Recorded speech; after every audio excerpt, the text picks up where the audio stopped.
शिमला के जंगल में टुनटुनी चिड़िया अपने पति बूढ़े ससुर के साथ रहती थी। टुनटुनी का पति एक नंबर का आलसी था, लेकिन उसका ससुर लाला कबूतर बहुत ही मेहनती था। बुढ़ापे में भी घर का सारा बोझ उसी के कंधों पर था। वो बाजार में ठेला लगाता था और कचौड़ी सब्जी बेचा करता था। एक दिन लाला कबूतर अपने बेटे कालू से कहता है, बेटा कालू, अब मैं बूढ़ा हो चला हूँ। दिन भर काम करके मैं थक जाता हूँ। तुम शादीशुदा हो, तुम्हें भी घर की जिम्मेदारी उठानी चाहिए। तुम्हें भी मेरा साथ देना चाहिए। अकेले मुझसे दिन भर ठेले पर खड़ा नहीं हुआ जाता। पिताजी, आपको तो बस बहाना मिलना चाहिए। आपको तो पता है मुझे ठेले पर आपकी तरह कचौड़ी सब्जी बेचना अच्छा नहीं लगता है। मैं तो कोई बहुत बड़ा बिजनेस करूँगा। अरे करम जले, ख्वाब तो बड़े बड़े देखता है। ये नहीं जानता कि तू कितना आलसी है। जिंदगी भर घर में पड़ा पड़ा सपना ही देखता रहेगा, या कुछ करके दिखाएगा भी। तब तक आप लोग कमेंट में बताएं 56 डिवाइडेड बाय 9 कितने होते हैं। अपने पति के निकम्मेपन को टुनटुनी चिड़िया जानती थी। वो अपने ससुर से कहती है, पिताजी, इन्हें रहने दीजिए। कल से मैं आपके साथ कचौड़ी सब्जी बेचने चलूंगी। आपका साथ मैं दूंगी। टुनटुनी बहू, ये तू क्या कह रही है? भला तू कैसे बाजार में जाकर सब्जी कचौड़ी बेचेगी? तू ही घर की बहू है। बेटे के होते हुए तू काम करेगी। सारे पक्षी मुझ पर थू थू करेंगे। पिताजी, जिसे जो कहना है वो तो कहेगा ही। आप ज्यादा सोचना बंद करिए। मैंने जो कह दिया सो कह दिया। कल से मैं भी आपके साथ चलूंगी। ठीक है बहू, तुम्हारी ये मर्जी है तो मैं तुम्हें नहीं रोकूंगा। अगले दिन से टुनटुनी अपने ससुर कबूतर के काम में हाथ बटाने लगी। उसकी दुकान पर मुखिया तोता राम आता है। अरे वाह टुनटुनी, तुम और आज यहाँ। ये तूने बहुत अच्छा किया लाला, जो बहू को मदद के लिए ले आए। अच्छा बहू, आज मुझे सब्जी की जगह कुछ नया बना कर खिलाओ। ठीक है मुखिया जी, आप मुझे बस 2 मिनट दीजिए। मैं आपको कुछ अच्छा बना कर खिलाती हूँ। थोड़ी देर पर टुनटुनी 2 मिनट में मैगी बनाती है और उसे एक छोटे से मटके में डालकर मुखिया को खाने के लिए देती है। अरे वाह वाह वाह बहू, मैगी की तो बहुत ही अच्छी खुशबू आ रही है। हाँ मुखिया जी, मैंने मटका मैगी बनाई है। मुझे विश्वास है इसे खाकर आप खुश हो जाएंगे। मुखिया मैगी खाने लगता है। अरे ये तो बहुत ही स्वादिष्ट है बहू। अरे तुम्हारी बहू ने तो बहुत ही स्वादिष्ट मटका मैगी बनाई है। अपनी कचौरी सब्जी की दुकान बंद करके मटका मैगी बेचना शुरू करो। देखना तुम्हारी आमदनी दुगनी हो जाएगी, दुगनी। मुखिया के मुंह से मटका मैगी की तारीफ सुनकर कई पक्षी मटका मैगी खाने आते हैं। अरे ओ बहन, मुझे मसाला मटका मैगी देना। अरे बेटा, मुझे भी मटका मैगी देना। मैं भी तो खाकर देखूं इसका स्वाद कैसा है। पहले ही दिन मटका मैगी की अच्छी कमाई हो जाती है। ये देखकर लाला कबूतर बहुत खुश हो जाता है। बहू, तुम लक्ष्मी हो लक्ष्मी। तुम्हारे कदम दुकान में पड़ते ही कमाई दुगनी हो गई है। बाजार से अभी और मैगी के पैकेट खरीद कर लाता हूँ। हाँ हाँ पिताजी, और लौटते समय रसीली तोती के घर से छोटे छोटे मटके भी लेते आइएगा। लाला कबूतर मैगी के पैकेट खरीदकर तोती के घर जाता है। मुझे 100 छोटे मटके चाहिए। ये लो एडवांस पैसे। जितना है मटका उतना मुझे भी दे दो, बाकी घर पे पहुंचा देना। अरे भैया, ये तो कमाल हो गया। मैं तो अपने धंधे से निराश हो चुकी थी। सोचा था मिट्टी के मटके बनाना छोड़ दूंगी, पर आपकी बहू टुनटुनी ने तो कमाल कर दिया। मुझे भूखे मरने से बचा लिया। ये 50 मटके तैयार है। बाकी के मैं तैयार करके आपके घर अभी पहुंचा देती हूँ। लाला कबूतर मटका मैगी लेकर घर पहुंचता है। वहीं दूसरी तरफ टुनटुनी को मटका मैगी बेचकर पैसा कमाता देख कालू का ज़मीर जाग जाता है और वो एक दिन दुकान पर पहुंचकर कहता है, मुझे माफ कर दो। कोई धंधा छोटा नहीं होता और धंधे से बड़ा कोई धर्म नहीं होता। बस काम करने की लगन होनी चाहिए। मुझे समझ आ चुका है। मैं भी अब पिताजी के काम में हाथ बटाना चाहता हूँ। अपने पति के मुंह से ऐसी बातें सुनकर टुनटुनी बहुत खुश होती है।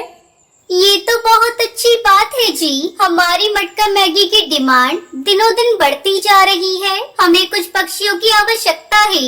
अगर आप हमारी मदद करेंगे तो इससे बढ़कर और क्या हो सकता है। इस तरह टुनटुनी खुशी खुशी मटका मैगी बेचकर अपने परिवार के साथ रहने लगती है। सलमा, ये मसाले तुमने धूप में नहीं सुखाए क्या? नहीं तो मसाले एकदम सूखे तो हैं, तो मुझे जरूरत नहीं लगी।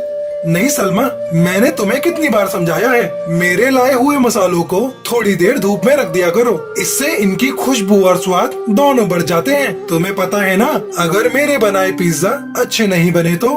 हाँ हाँ, सब पता है मुझे। पिज्जा जरा भी बिगड़े तो वो खड़ूस आरिफ कौवा भी बिगड़ेगा। पर लाइए, मैं इन मसालों को धूप दिखा देती हूँ।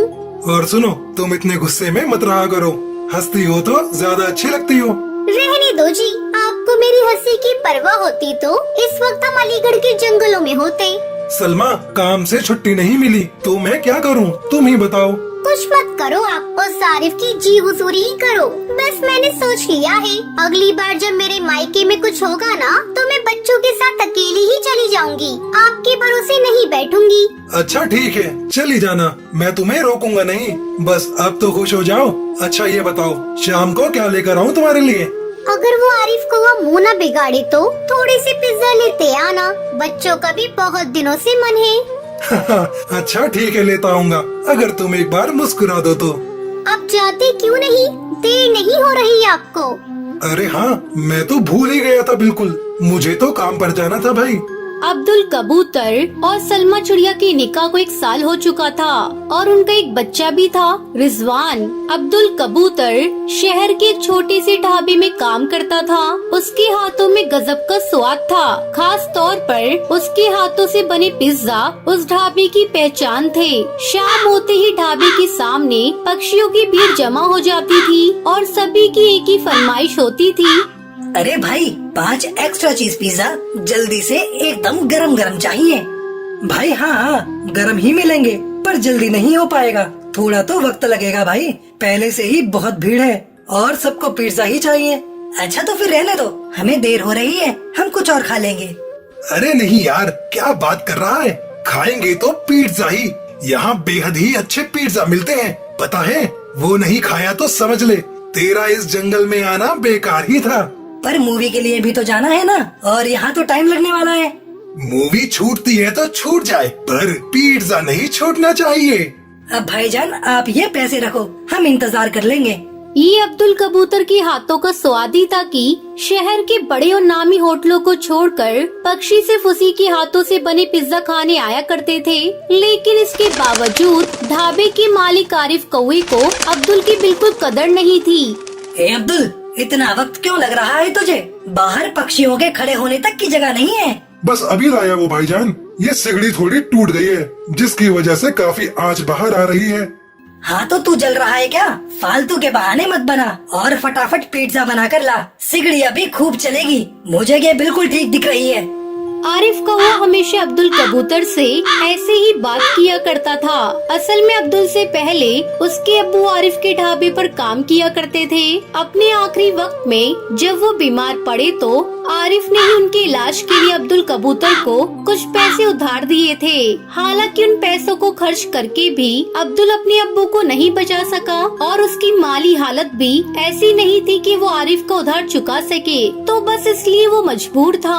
आरिफ कौवे ने उधार के बदले से अपने ढाबे पर काम करने को कहा। तनख्वाह के नाम पर अब्दुल को बहुत ही कम पैसे दिया करता था, बावजूद उसके कि अब्दुल के पिज्जा की वजह से उसकी अच्छी कमाई हो रही थी। अरे भाई क्या हुआ, पूरी रात खड़ा रखोगे क्या? कहाँ है पिज्जा? आप रुकिए जनाब, मैं बस अभी देख कर आया।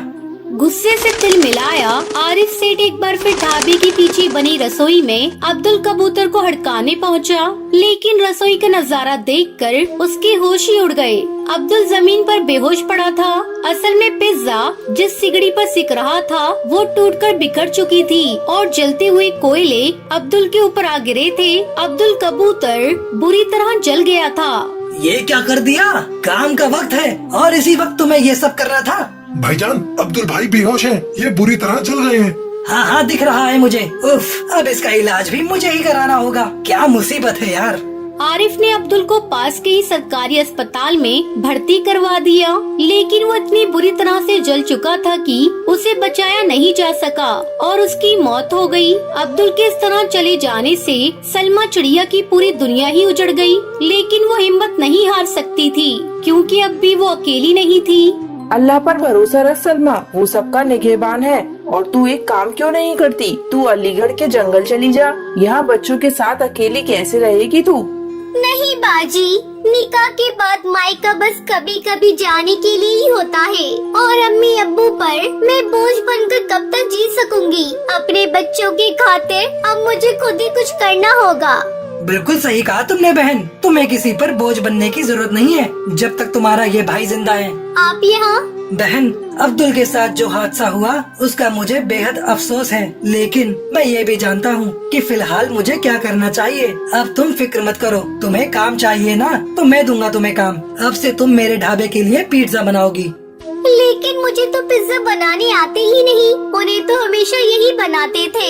मैं तो बस मसाले वगैरह तैयार करने में इनकी मदद कर दिया करती थी।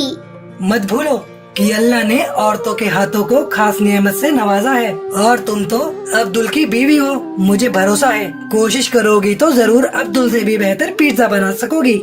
सलमा चिड़िया आरिफ कौवे की फितरत से अच्छी तरह वाकिफ थी, साथ ही ये भी जानती थी कि फिलहाल अब्दुल के ना होने से आरिफ कौवे का ढाबा बंद होने की कगार पर पहुंच गया था। यही वजह थी कि आरिफ इतना रहमदिल हो रहा था, लेकिन सच ये भी था कि फिलहाल सलमा को भी काम की सख्त जरूरत थी। उसने आरिफ की बात मान ली और उसके ढाबे पर काम करने लगी। आप तो ये एकदम बकवास है, इसमें तो बिल्कुल चीज ही नहीं है और स्वाद भी बिल्कुल बेकार है। माफ करना बहन, वो मैं अभी कोशिश कर रही हूँ। देखो सलमा, ये कोशिश वोशिश से काम नहीं चलेगा। मुझे बिल्कुल वैसे पिज्जा चाहिए जैसे अब्दुल बनाता था, और वो भी कल तक, समझी? वरना अपने लिए कहीं और काम ढूंढ लेना तुम।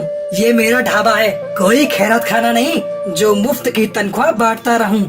आरिफ कौवे की रहमदिली का मुखौटा उतरने लगा था, क्योंकि सलमा चिड़िया कई कोशिशों के बाद भी पिज्जा में वो स्वाद नहीं ला पा रही थी जिसके सब दीवाने थे।